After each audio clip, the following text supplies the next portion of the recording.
मिठानपुर का सुना सुना सा रेगिस्तान। यहाँ से शुरू होती है एक कहानी, एक सपने की जो ना सिर्फ केमिकल इंडस्ट्री को बदलने वाला था बल्कि भारत के सपनों को भी रोशन करने जा रहा था।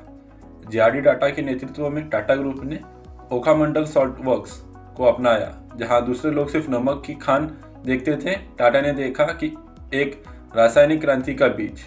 1939 में टाटा केमिकल्स लिमिटेड का जन्म हुआ और शुरुआत हुई भारत के सोडा ऐश उत्पादन में। ये नए युग की मिठानपुर से लेकर देश के कोने कोने तक टाटा केमिकल्स ने अपनी पहचान बनाई। 1983 में देश का नमक टाटा सॉल्ट लॉन्च करके उन्होंने हर रसोई में अपना स्थान बना लिया। फिर यह सिर्फ एक ब्रांड नहीं, एक हेल्थ मिशन था। आयोडीन की कमी से लड़ने का विकास की यह यात्रा 2004 में पुणे में टाटा केमिकल्स इनोवेशन सेंटर की स्थापना हुई, जहां नैनो टेक्नोलॉजी और बायोटेक्नोलॉजी पर रिसर्च हुआ।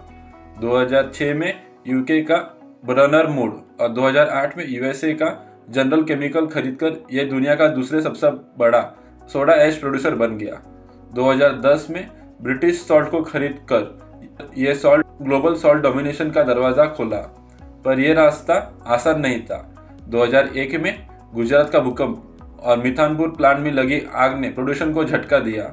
2008 का ग्लोबल फाइनेंशियल क्राइसिस और 2013 में रॉ मटेरियल और एनर्जी कॉस्ट बढ़ने से मार्जिन स्क्वीज हुए।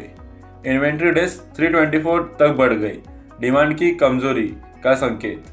फिर भी टाटा केमिकल्स ने हिम्मत नहीं हारी।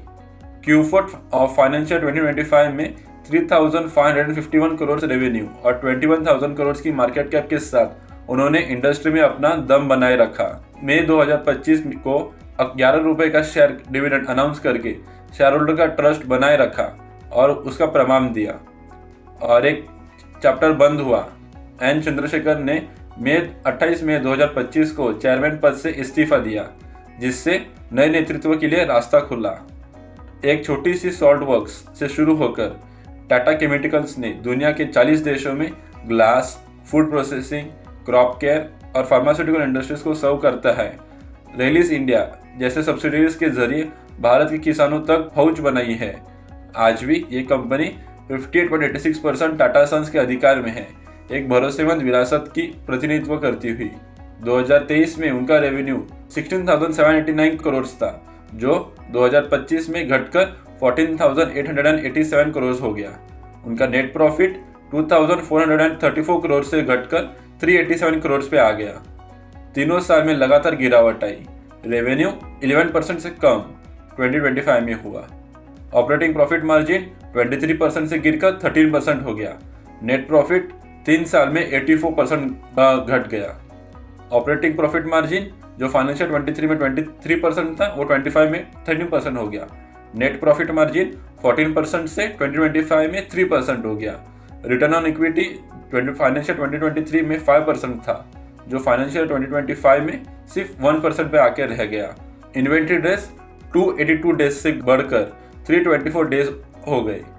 गिरावट का कारण सोडा ऐश के ग्लोबल मार्केट में डिमांड कम हुई और ओवर सप्लाई ने प्राइस प्रेशर बनाया। रॉ मटेरियल और एनर्जी कॉस्ट बढ़ने से मार्जिन स्क्वीज हुए। इन्वेंट्री डेज 324 तक बढ़ गई, डिमांड की कमजोरी का संकेत। फिर भी टाटा केमिकल्स ने हिम्मत नहीं हारी। Q4 ऑफ फाइनेंशियल 2025 में 3,551 करोड़ रेवेन्यू और 21,000 करोड़ की मार्केट कैप के साथ उन्होंने इंडस्ट्री में अपना दम बनाए रखा। एक छोटी सी सॉल्ट वर्क्स से शुरू होकर टाटा केमिकल्स ने दुनिया के 40 देशों में glass, food processing, crop care और फार्मास्यूटिकल इंडस्ट्रीज को सर्व करता है। रेलिस इंडिया जैसे सब्सिडीज के जरिए भारत के किसानों तक पहुंच बनाई है। आज भी ये कंपनी 58.86% टाटा सन्स के अधिकार में है, एक भरोसेमंद विरासत की प्रतिनिधित्व करती हुई। ये कहानी है दृढ़ता की, ज्ञान की, उन्होंने वाले विजन की, जहां सामान्य नमक को साइंस के जरिए एक सस्टेनेबल फ्यूचर में बदला गया है। Thank you. Glasba Financial Services for all your financial needs.